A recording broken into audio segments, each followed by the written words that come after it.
Hi dear Aquariuses, welcome to my YouTube channel, and in this video I'm going to talk about the transits for the month of February 2024. Dear February Aquariuses, happy birthday. Okay, I hope you guys have a wonderful birthday and you'll see how February is special for you guys this year. So let's begin. First of all, Pluto has recently entered your sign, so congratulations. Like, this is like the first few days of a new era that's gonna last for 20 years. You guys will be completely transformed by the end of this transit. A lot of you will feel empowered. You guys will have to go through some skin shedding, some like maybe even power struggles, but in general you will be the one who is like implementing transformations, who is like showing others how to transform and stuff, and get empowered in the process. So let's begin. We enter this month with all planets in direct motion. What does that mean? So when a planet is retrograde, it's like an unfinished business. It's holding us back. We're like turning back and doing it. But when all planets are in direct motion, we're like free to go. It's like, think of it in this way. Yeah, at home, like when you finish all the chores, now you are free to do whatever, right? It's like that kind of energy. So from February until like mid-April, I believe, we will have all planets in direct motion. So it's a great time to try something new, to start something new, okay?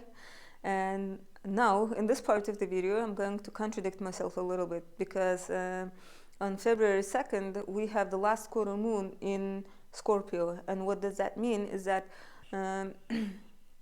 it means the moon will be getting smaller and smaller day by day around this time. And so it's not a good time to start something new. Don't waste energy, because it will take Herculean effort with little rewards. Instead, use this time to recharge your batteries, to rest, okay? Like, wrap things up that started with the previous new moon in January, and get ready for the upcoming new moon in Aquarius. So like, think of it in this way. Like, let's say you need to apply for something, right? So you apply, fill out the application or document, and you mail it so that it's delivered by the time of the new moon. Or like, let's say you need to go somewhere around the time of the new moon, right? So you make an appointment a few days ahead, and so the first 5 days of February are perfect for that. And on February 5th, we have Mercury entering Aquarius, your sign, until February 23rd. So as you can see, it's like barely 3 weeks. Mercury is going to sprint through Aquarius, and that's good, because it means Mercury is in good shape. It's at its maximum speed. If you remember, in January, on January 1st, Mercury stationed direct. It finished retrograding, but like for the next couple of weeks, it was slowly regaining its strength back. But now in February, it's in good shape. So if you need to sign agreement in February, go ahead and do it, because you have all the green lights for that. You can be sure that like the terms of the contract are not going to change along the way, and you can fulfill the obligations of the contract. The disruptions happen when you sign it during Mercury retrograde. Like, let's say you sign a 1-year contract, but like after 4 months the other party changes their minds, or you change your mind and quit. So it's like that kind of stuff. But in February, if you sign a contract this year, you will be fine, okay? And then on February 9th, we have a new moon in Aquarius, on the 20th degree of Aquarius.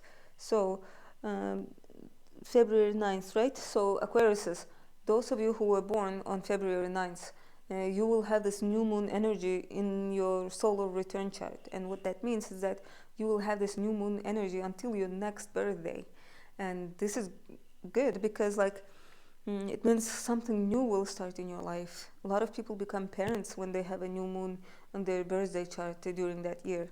Okay, some people buy a house, like major milestones. It's like, think of it like a major milestone year. If this new moon falls on your birthday, if you were born on February 9th, okay? And so the thing about new moons, it's like you can expect news, announcements, decisions to start coming starting from February 5th, because we start feeling the energy of the new moon 4 days before it occurs. Generally, the new moon energy lasts for 2 weeks until like the full moon, but its peak is usually 4 days before and after the new moon, okay? And so this new moon is happening in your first house. And look how many planets you got.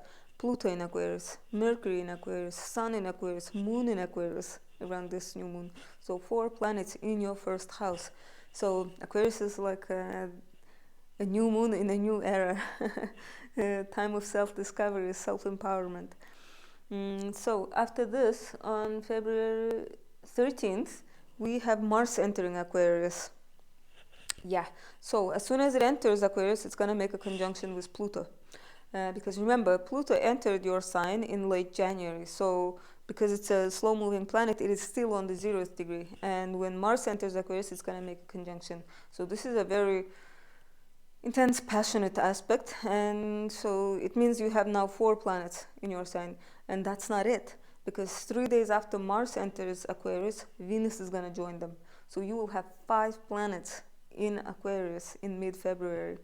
This is fascinating, because this time you have Pluto involved in that. And yes, we do get like a mini Aquarius stellium each year when like Sun, Moon, Mercury gather in your first house, right, annually. But this time we have Pluto involved, so this is major.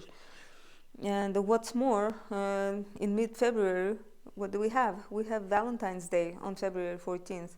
And so this year we have Mars, Venus, and Pluto in tight conjunction, like very close together around the time of Valentine's Day. This is insanely rare because when was the last time we had this conjunction of these exact 3 planets in Aquarius? I don't remember. That was probably like more than 200 years ago. Last time Pluto was in Aquarius. Yeah, so I mean, we did have Pluto in Aquarius last year, briefly for a couple of months, but Venus or Mars were not around it. And this time we have them like in the very early degrees of Aquarius. So this is like completely new energy, and that's exciting. Like, I'm excited about all of this. So this year's Valentine's Day should be special, interesting, exciting, passionate. Yeah, we'll see. And what else? On February 18th, the Sun is gonna enter Pisces, your second house. So all the focus from you, your personality, yourself, your ego, is slowly, the focus is gonna start shifting towards your finances, your values, okay?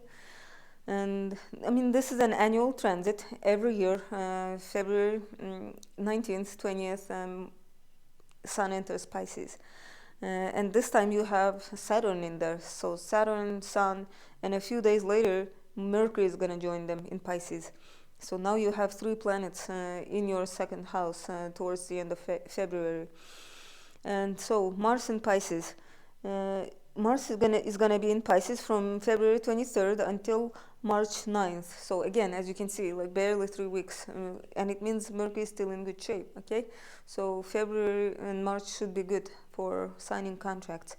And so when Mercury enters your second house, the communication is gonna revolve around the topics of self-worth and finances, because the second house is very much about finances, how you earn money.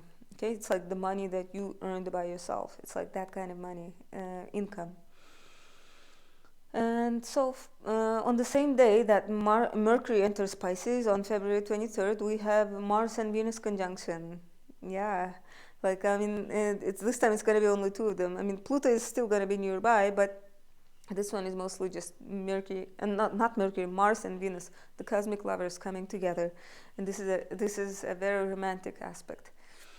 And finally, on February 24th, we have a full moon in Virgo, on the 5th degree of Virgo. So for you, dear Aquariuses, that is your 8th house. The full moon will be illuminating your 8th house, and the Sun and Saturn are going to be in your 2nd house. So it's like my money, my partner's money, my money, other people's money. It's like that kind of theme will be going on, and you will need to find a balance between those 2. So the full moon is all about culmination, illumination, clarity, achievement. Okay, and so something coming to a culmination regarding shared resources, your partner's income, loans, credit cards, taxes, inheritance, psychological stuff like intimacy, okay, and your finances. So yeah, those two themes will be pronounced towards the end of February. You might have to have a conversation regarding those, or some clarity regarding your partner's finances. Yeah, so this is pretty much it for February, dear Aquariuses. It, it, February doesn't seem to have any bad aspects, only like positive aspects, and we have a lot of action going on involving Mars and Venus, so it should be a very romantic month. And also, dear Aquariuses, we have an eclipse coming up in March, so that means February is like the month of peace and tranquility before the eclipse season. So do enjoy this peace and tranquility consciously, because in March we will be busy implementing the changes brought by the eclipses. Okay, so life will feel a bit more hectic. So, dear Aquariuses, again, happy birthday to you guys. Enjoy life. Enjoy your birthday. Celebrate life. And I hope you liked this video. And if you did, please subscribe. And I'll see you guys in my March video. Bye.